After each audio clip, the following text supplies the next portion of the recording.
સુરતના પાંડેસરા કલ્યાણ કુટીર વિસ્તારમાં ખાડી પાસે અજાણ્યા શખ્સોએ 28 વર્ષીય ભૂપેન્દ્ર નામના યુવક પર ચપ્પુ વડે હુમલો કર્યો હતો। ઇજાગ્રસ્ત યુવકને સારવાર અર્થે સિવિલ હોસ્પિટલમાં દાખલ કરાયો।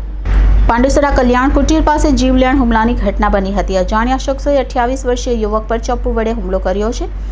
પાંડેસરા કલ્યાણ કુટીર ખાડીના બ્રિજ પાસે આ ઘટના બની હતી, જ્યાં ભૂપેન્દ્ર કિશોર અલકારી નામના યુવક પર ચપ્પુ વડે હુમલો કરાયો છે।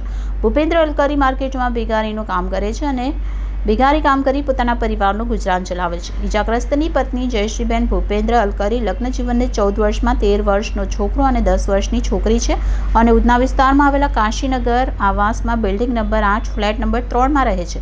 ઇજાગ્રસ્ત ભૂપેન્દ્રની બહેને 108 મારફતે સારવાર અર્થે નવી સિવિલ હોસ્પિટલ લઈ જવામાં આવ્યો છે। તારું નામ શું છે? ભૂપેન્દ્ર કિશોરભાઈ અલકારી। હું થયું તું? ઝઘડો ક્યાં થયો હતો ને કેવી રીતે? ચપ્પુ માર્યા મને, પેલે ચપ્પુ માર્યા। કેટલા જણા હતા? 2 જણો। અને કેમ માર્યો ચક્કુ તને? એમાં કોઈ મગજ મારી નહીં હતું। કઈ જગ્યાએ માર્યો ચક્કુ? અહીંયા બમરોલી રોડ પર। અને રહેવાનું કાં તારું? કાશીનગર આવાસમાં। અને અત્યારે ત્યાંથી અહીંયા સારવાર માટે આવ્યો? હા, સારવાર માટે। કોઈ લઈને આવ્યા? પોલીસ ફરિયાદ વગેરે કંઈ કરી? નહીં, ફરિયાદ નહીં કરી। 108માં લઈને આવ્યા। કોણ લઈને આવેલું? હે? કોણ લઈને આવેલું? મારી બેન। બેન લઈને આવેલી? હા, મોટી બેન। અચ્છા। અને એ લોકો કઈ કઈ વસ્તુથી માર્યો છે તને? ચપ્પુથી માર્યા, ખાલી બ્લેડથી। માથાના ભાગે? એટલે બીજો ફટકો માર્યો પૈસાથી।